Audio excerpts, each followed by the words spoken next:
What's up, guys? It's Q&A time on August 26th, 2018.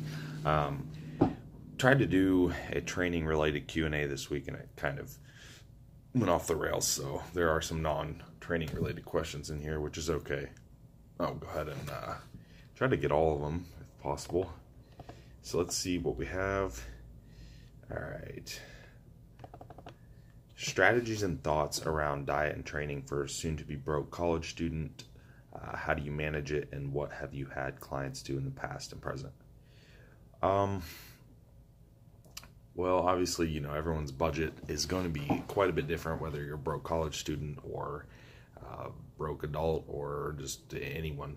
People are going to have different amounts of income, disposable income. I think most people within the industry know the whole idea of eating clean or eating healthy is expensive is not really the case, just because for that matter, there's video series on YouTube, things like Big on a Budget and stuff like that. There's plenty of ways to get around a lower income. I know personally when I was in college, I was still working full time and doing school full time. But obviously the kind of jobs and stuff I was doing wasn't really a ton of income. I was usually part time with training and coaching, and then also part time with whatever part time job I had. I wasn't quite full time coaching at that point, but I'm trying to think off the top of my head. I was probably able to eat for, $50 a week or something along those lines. Real basic stuff. Look at your protein sources, carb sources, and fat sources, and break it down into the cheapest yet most quality foods that you can eat. Pick 1 to 2, 3 good protein sources, couple good carb sources. Carb sources are super cheap anyhow. Stuff like rice and potatoes are probably the cheapest thing that you can buy. And then, obviously break down your protein sources. Even stuff like protein powder though it seems expensive maybe to buy a tub, even of something like whey isolate, it's not necessarily that expensive when you're looking at it per gram of protein that you're getting for the cost. So break things down. I would literally sit down, write it out, see what each thing's going to cost you per gram, or lay out a couple sample meal plans and see, this is cost me approximately this much, this one cost me approximately this much, and you might have a few samples so you can still rotate through some foods and go about it that way. Gym memberships, you got to work with what you got. If you have something that is related to your school, if your campus has a gym, utilize it. Don't be picky. Use what you have. Make it work. Save your money. Supplementation, bare minimum. Things that you need for health. But outside of that, I wouldn't really spend much on the ergogenic side of things. Even something like creatine, as cheap as it is, you can get enough through food probably if eating meats, red meats, things like that. So ergogenic aids, I probably wouldn't mess with it. Save your money on the amino acids, carbohydrate powders, all that stuff. And just focus on health supplementation as needed. Only the things that you need to fill in any gaps. And that's pretty much it. Man, there's some people that can really live that lifestyle on an extremely low budget. Obviously, it's not very glamorous, but it is what it is. So, all right. How would you change your training if you had to quit AAS and protein along with any supplements? So this person's asking, I asked them a follow-up too, is this hypothetical or for somebody or for you specifically? Okay. This person's stopping all supplementation and limiting protein intake. I'm not really sure why they're limiting protein intake. I don't know if that's if it's something related to their health, or if it's something related to just a personal choice. I'm not really sure. But Obviously, with lower hormones, they're going to have just less recovery ability. Protein synthesis goes down. So yeah, I mean, you probably would need less protein. But I mean, I'm still, unless there's some kind of underlying health issue, you know, you're still going to want that minimum threshold of protein so you can recover and that you'll hold on to your tissue. Training is not really going to be a lot different. Like I said, your recovery ability is going to go down. So the main thing is just not overtraining. And auto regulation is really going to be no different whether you're enhanced or natural. It's just a matter of knowing the cues, looking at the cues, being honest with yourself in your approach. I would still be training with heavy loads. You know, that's what's going to retain and continue to build tissue. You know, you don't want to automatically say, oh, you know, my hormones are down, so I'm going to stop using heavy weights. Well, you're going to shrink up to nothing. So, and I'm also not entirely sure if you're asking if you're somebody that needs TRT medically, because if you are, you probably shouldn't be coming off anyhow, and you are going to be hypogonadal, you know, once you do. But if you're somebody that is just cycling, then you might recover to normal physiological hormone levels. Probably going to be fine. You know, you're probably still going to maintain and even grow, albeit a little bit slower, but still, yeah, that's about all I can say, because I'm not really sure the context of the question. So next is, oops, so I can operate this thing.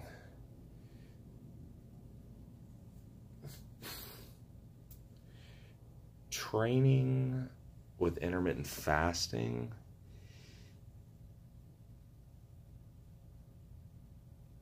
Well, okay. So typically training with intermittent fasting, if someone's doing it, I like to try to position the training session close to when their eating window is going to start. That way, post-workout, they're going to probably start their eating window shortly after that. You can't always do that, and you might have to do kind of a, I don't want to say breaking your fast, but it really is breaking your fast. You know, if someone's including something like essential amino acids in their training, they're technically not fasted, though it's probably going to stave off, at least provide those EAAs for the tissue while you're training, if there's going to be a big gap between the end of training and the eating window. You could definitely do it that way too. So it kind of depends. Are you training close to when the eating window starts, or are you training way away from the eating window? For example, you're not going to be eating for another 4 hours or something after you train, in which case, you know, you might want to have at least an amino acid supplementation in during training. But otherwise, yeah, I don't see any issue with it. No, not at all. Lots of people do it, have success with it. So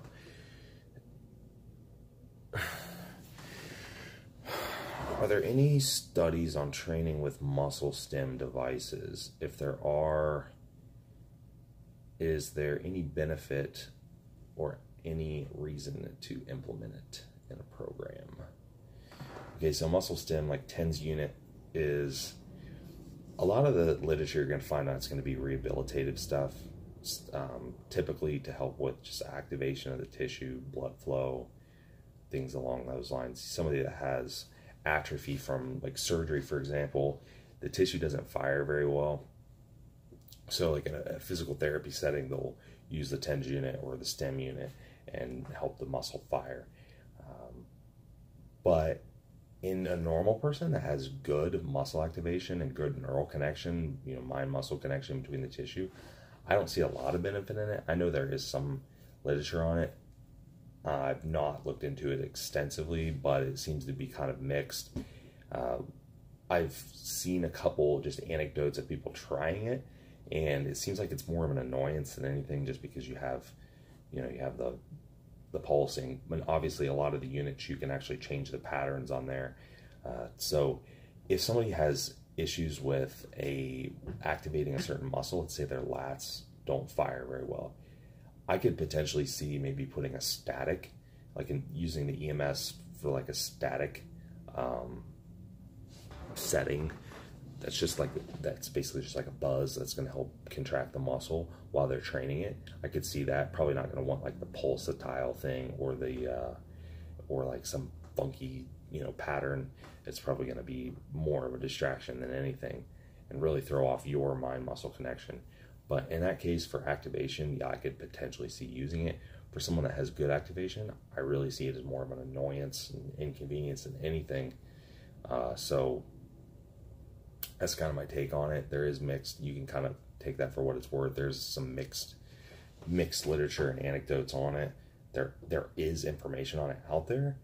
I remember reading a good article on, I think it was T Nation, and whoever wrote it, I can't remember who it was at the time, went pretty deep into it, pros and cons, but potential benefits, into the literature of it, using it in a rehabilitation setting, using it in a hypertrophy setting, and so on and so forth. So you might want to check that out.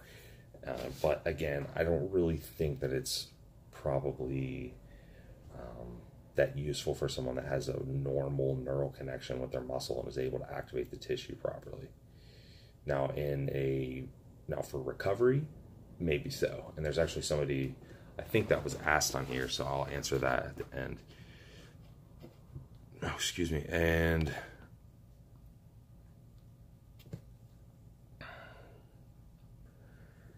ECA stack versus Clen versus Yohimbine. And which is most effective and which do you prefer?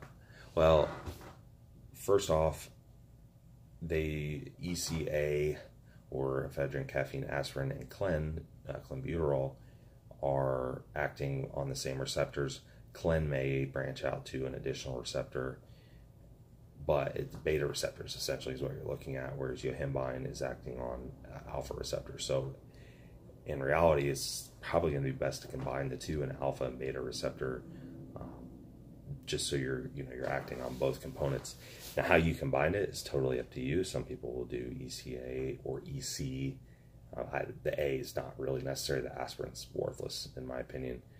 So you could do ephedrine caffeine with Yohimbine or clenbuterol with Yohimbine. And that's probably going to be your best bet in terms of effectiveness. Dosage-wise, ephedrine is typically dosed a couple times a day because of the half-life. Doses are all over the place, really, but something like 25 milligrams twice a day with about 100 to 200 milligrams caffeine each time. Now, in cases like this, I like to base the caffeine intake off of the Yohimbine dose. So typically for Yohimbine, we're looking at about 1 milligram per 10 pounds of body weight or lean body mass. So if you're 200 pounds, you might take 20 milligrams of Yohimbine, and you're all at once in the morning in a fasted state. Help with free fatty acid mobilization, and you're going to burn it off. You need some kind of non-glucose intensive activity, whether it's fasted cardio or you're just very active in the morning, you're doing chores, you're freaking vacuuming your house, I don't know, whatever. You're walking to work, doesn't matter. Moving around a lot of work, so whatever. You need that to burn off those fatty acids, and then your caffeine dose in combination there is going to be about 10 milligrams per 10 pounds of body weight, give or take. And then, so that's really where you're going to get the caffeine with the EC stack. It's going to be more based on the Yohimbine portion rather than the ephedrine portion. Same with Clen. You don't need caffeine to work with clenbuterol, but if you're combining it with Yohimbine, then you have that in there already. Clenbuterol has very long half-life or active life, so it's not really going to be necessary to split it up. Could pretty much be used whenever.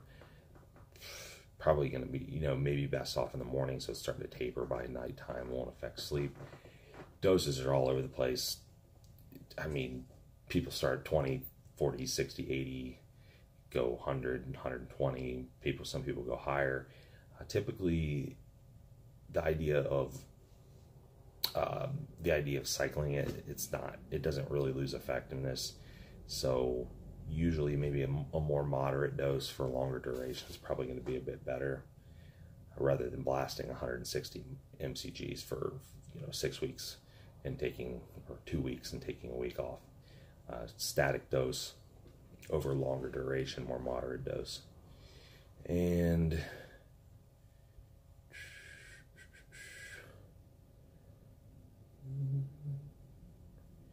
thoughts on upper lower training.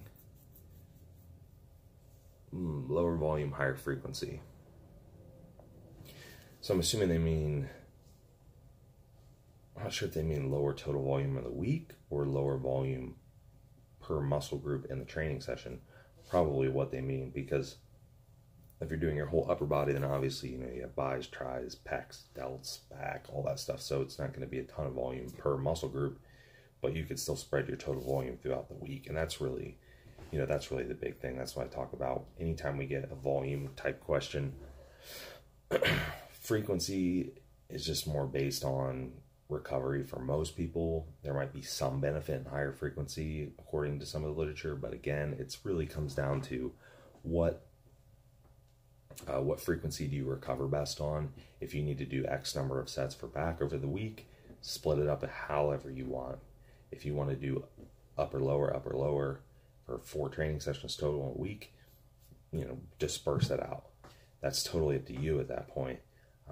Personally, I find that I recover with a little bit more frequency. If I have a muscle group that needs to do a little extra volume, then I would like to split it up, just because I'm going to have 2 more intense sessions and 2 better quality sessions when I split them, versus 1 long session where I'm kind of, not really having as an effective of a training session towards the end of it.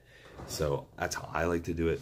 Doesn't mean you have to do it that way. Some people prefer to put all their volume into 1 session. So low frequency, totally up to you, but there's nothing wrong with an upper lower split at all.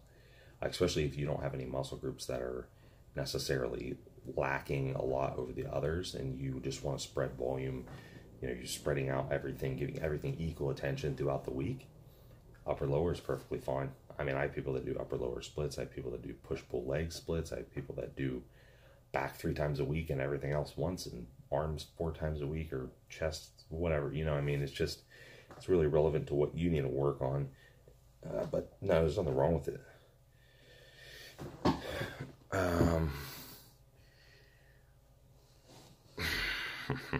Great. I see Phil Hernan pushing Bosu ball in bands, says all other exercises are useless. I have no idea the context of that. There's got to be a reason why you would say all other exercises are useless. You can imagine that all other exercises are useless when people have been doing them for years and getting results. So yeah, I mean, you probably recruit a lot of muscle fibers during those stabilization type of exercises using bands and Bosu balls and chains and balancing on 1 foot on the fucking, teeter board, whatever. Yeah, I mean, you probably will have a greater amount of recruitment in some cases, but you're also going to have a greater amount of recruitment on a heavy compound lift that involves a lot of muscle groups as well. So, yeah, I mean, I could see an argument both ways, but to say that it's useless, I don't really understand the context. Maybe if there was like some context to it, I could elaborate on it or understand the viewpoint, but just as a general statement, that seems absolutely absurd. Okay, last one.